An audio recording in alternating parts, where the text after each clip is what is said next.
Hello दोस्तों, welcome back to my channel. मैं जोया और आज मैं लेके आई हूँ क्लास 12th का चैप्टर नंबर 5 का पार्ट 4। ठीक है, जिसमें हम दल बदल के बारे में पढ़ेंगे। देखिए, हमने उसके पहले जो वीडियो में हमने जो पढ़ा था वो गठबंधन के बारे में हमने जाना था कि गठबंधन की सरकार किस तरह से बनती है।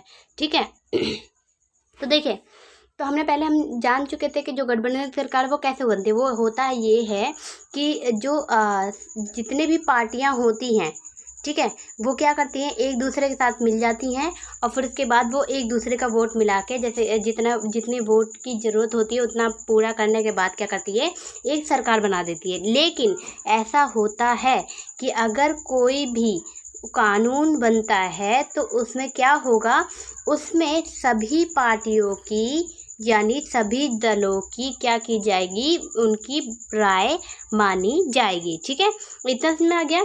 आई होप आपको समझ में आ गया। लेकिन मैं पहले आपको बताना चाहती हूँ, अगर आप मेरे चैनल पर नए आए हैं तो प्लीज़ इसको सब्सक्राइब कर लें और इसे ज़्यादा से ज़्यादा शेयर करना, ताकि किसी और भी लोगों की या आपकी फ्रेंड्स वगैरह की हेल्प हो सके। ठीक है, और वो अपने नंबर अच्छे ला सके। मैं दुआ करूँगी कि आप सबके अच्छे नंबर आए। तो देखिए, हम दल बदल के बारे में पढ़ेंगे। दल बदल क्या होता है? दल बदल वो होता है यानी एक पार्टी से दूसरे पार्टी में जाना। ठीक है, और दूसरे पार्टी से एक पार्टी में आना, उसको कहते हैं अदला बदली यानी दल बदल। तो ये दल बदल की जो बात है वो कब से शुरू हुई? वो हुई 1967 से। किससे हुई? उस वक्त जो थे आया राम गया राम, उनका नाम दे दिया गया था। ठीक है, वो पार्टी के नेता थे। उन्होंने क्या किया, पहले क्या किया कि पहले दूसरे पार्टी में आए, फिर उसके बाद क्या किया, वो किसी और पार्टी में चले गए। फिर दोबारा वापस उसी पार्टी में आ गए, तो उनको नाम आया राम गया नाम का जुमला ही दे दिया गया था।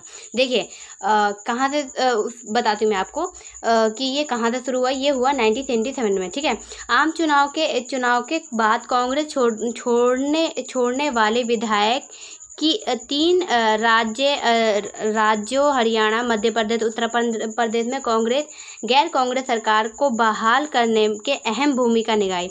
इस दौर में राजनीति निष्ठा में दल बदल में आया राम गया राम के जुमला दिया गया। क्या हुआ कि वो पहले क्या किया, उन्होंने कांग्रेस सरकार में थे, फिर वो जाके किसी और पार्टी में बन गए। फिर उसके बाद उन्होंने क्या किया, फिर वो उसके बाद उसी पार्टी में यानी कांग्रेस की सरकार में वापस आ गए। तो वहाँ से दल बदल की शुरुआत हुई और इसकी शुरुआत 1967 में हुई।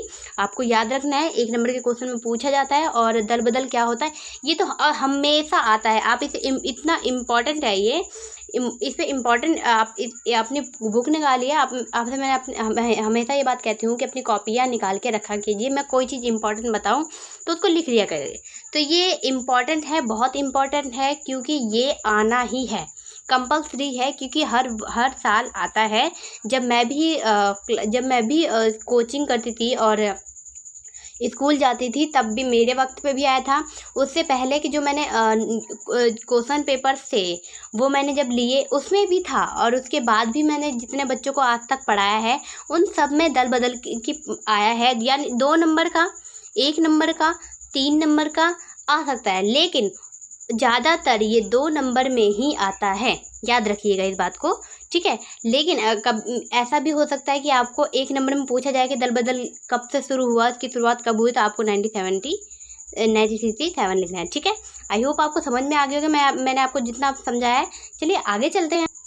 देखिए, आगे जो है वो है कांग्रेस में विभाजन। देखिए, मैंने आपको अभी गैर कांग्रेस के बारे में बताया था कि गैर कांग्रेस किस तरह से कांग्रेस को मतलब कि गिराना चाहते थे, कांग्रेस पार्टी को। तो मैंने आपको बता दिया कि उस 1967 में क्या हुआ था, गठबंधन की सरकार बनी थी। गठबंधन की सरकार किसे कहते हैं मैंने आपको अभी पिछले वीडियो में समझा दिया था, पार्ट 3 में। अगर आपने वो वीडियो नहीं देखी तो आप पहले उस वीडियो को जाकर देख लीजिए, आपको अच्छी तरह से क्लियर हो जाएगा। ठीक है, तो गठबंधन की सरकार गैर कांग्रेसी गठबंधन की सरकारें जो बनी थी वो ज़्यादा दिन तक नहीं टिक पाई। ठीक है, वो ज़्यादा दिन तक नहीं टिक पाए। और जो कांग्रेस की सरकार थी वो पहले क्या थी, वो सत्ता में जब थी वो बहुत ही उच्च स्तर पे थी, ठीक है। लेकिन उसका भी क्या था कि उसका वो कांग्रेस की भी जो सत्ता थी वो भी धीरे धीरे धीरे डाउन होती गई। तो जो गैर कांग्रेस की सरकार बनी थी वो भी ज़्यादा दिन तक नहीं टिक पाई, ठीक है। इसके बाद क्या हुआ, इसको या तो इनको अपना जो पद था वो तो खोना पड़ा, या तो फिर उसको आपातकाल यानी इमरजेंसी लगानी पड़ी। इतना समझ में आ गया?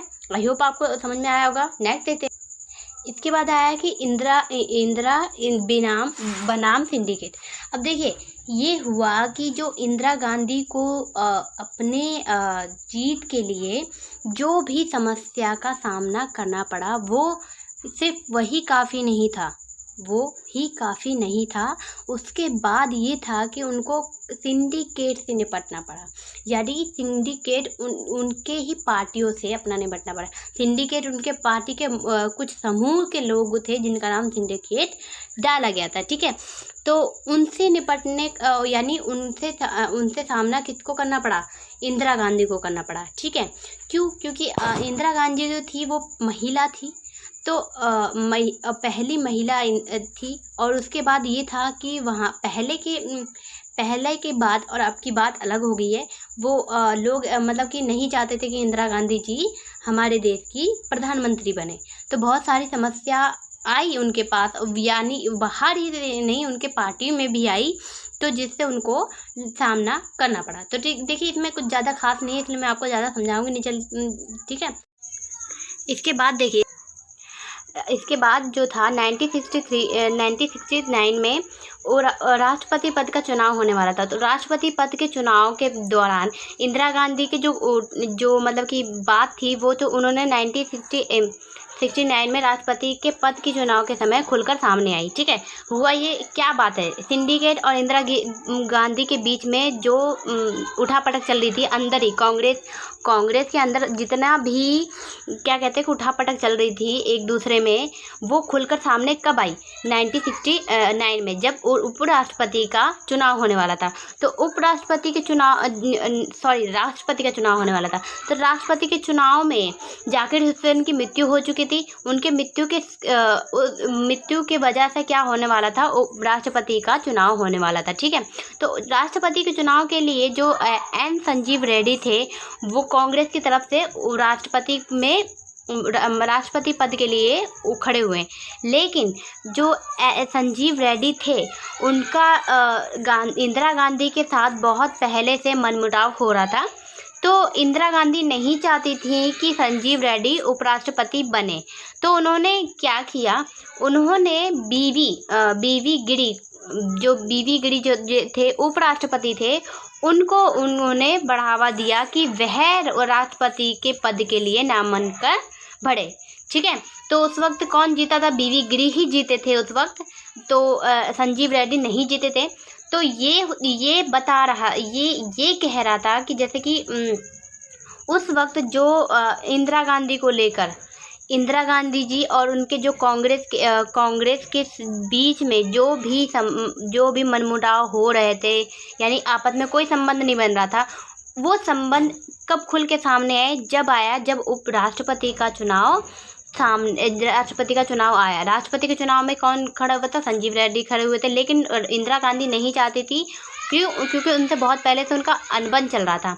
इसलिए अनबन के चक्कर में उन्होंने बीवी गिरी को बढ़ावा दिया कि वह क्या करे, वह राष्ट्रपति के लिए नामांकन भरे, ठीक है। तो इसमें कौन जीता? बीवी गिरी ही जीते थे। इतना समझ में आ गया? आगे हम पढ़ने वाले हैं प्रीवी पस के बारे में। तो देखिए 3 नंबर के क्वेश्चन में, 2 नंबर के क्वेश्चन में बहुत ज़्यादा पूछा जाता है प्रीवी पस। तो मैं आपको सबसे डिटेल में बता देती हूँ क्योंकि बहुत इम्पॉर्टेंट है ये। आप अपने कॉपी में नोट कर लीजिए कि जो प्रीवी पस है वो क्या। देखिए प्रीवी पस वो था, जैसे कि हमने रजवाड़ों के बारे में सुना था, रजवाड़ों के विलय के बारे में कि हमारे देश में कितने रजवाड़े थे, कितने विलय थे। मैंने चैप्टर नंबर 1 में आपको बता दिया था। अगर आपने वो चैप्टर की वीडियो नहीं देखी है तो आप पहले जाके उस वीडियो को देख लीजिए, जिससे आपको बहुत ज़्यादा ही हेल्प होगा। वैसे भी आपको सारे वीडियो देखना चाहिए। क्यों? क्योंकि आपको एग्ज़ाम अच्छे से क्लियर करना है, ठीक है। आपको मार्क्स अच्छे लेके आने हैं, इसलिए मैं आपसे कहती हूँ आप मेरे सारे वीडियो देखिए। और अगर आपको कोई डाउट है तो मुझसे आप कमेंट करके पूछ सकते हैं, कोई सुनी मैं आपको बता दूंगी, लेकिन आप पढ़िए तो सही। तो देखिए वो तो बात की बात रही। आगे देखिए, अगर आप पढ़ने में ध्यान लगाएंगे तो आपके लिए भला है, ठीक है। तो आपको कहीं से भी पढ़ने का मौका मिले तो आप पढ़िए, ठीक है। तो देखिए हम बात कर रहे थे प्रीवी प्रश्न के बारे में। प्रीवी प्रश्न जो एक ऐसा मतलब कि कहते थे ना कानून, एक कानून था जिसमें ये बताया गया था जो रजवाड़े थे, रजवाड़ों के जो शासन करते थे, जैसे कि हमने निजाम के बारे में पढ़ा था, ठीक है। और भी बहुत सारे जो रजवाड़ों के जो शासक थे उनके बारे में पढ़ा था। तो उनको जब रजवाड़ों से को विलय किया गया भारत में, तो उस वक्त ये कहा गया था कि उनको संपत्ति दी जाएगी, निजी संपत्ति रखने का अधिकार दिया जाएगा, ठीक है। उसके साथ ही साथ कुछ भत्ते दिए जाएंगे, महंगाई भत्ते जिसे कहते हैं ना, वो भत्ते दिए जाएंगे। तो क्या किया गया, उसको जब इंदिरा गांधी जी जब जीती तो उन्होंने क्या किया, उस चीज़ को हटा दिया। क्या किया उसको, यानी जो प्रीवी प्रश्न था उसको हटा दिया। यानी अब तो आपको ना कोई भत्ता दिया जाएगा, ना कोई महंगाई भत्ता दिया जाएगा, और ना ही आपको निजी संपत्ति रखने का अधिकार है। आई होप आपको समझ में आ गया होगा मैंने जितना आपको समझाया है। तो देखिए इस चैप्टर में जितने भी इम्पॉर्टेंट क्वेश्चन थे, या जितने भी जो चीज़ इम्पॉर्टेंट थी मैंने आपको बता दिया है। और अगर आपको कुछ ना समझ में आया तो आप बता दीजिए। उसके बाद देखिए आगे हम इसके 1971 के चुनाव के बारे में और कांग्रेस का प्रोत्थापन के बारे में पढ़ेंगे। तो इसको हम अगले वीडियो में जानेंगे, इस वीडियो में नहीं जानेंगे क्योंकि जो वीडियो है वो हमारा ज़्यादा लंबा हो जाएगा, ठीक है। तो मिलती हूँ आपसे अगले वीडियो में, तब तक के लिए बाय। अगर आपको कुछ ना समझ में आया तो मुझे कमेंट करके बता दे, ठीक है। और उसके बाद इसे ज़्यादा से ज़्यादा शेयर कर दे इसको, ताकि और आपके फ्रेंड वगैरह का हेल्प हो सके, आपके दोस्तों का हेल्प हो सके, ठीक है। तो पढ़ने में ध्यान लगाते रहिए। तब तक के लिए बाय।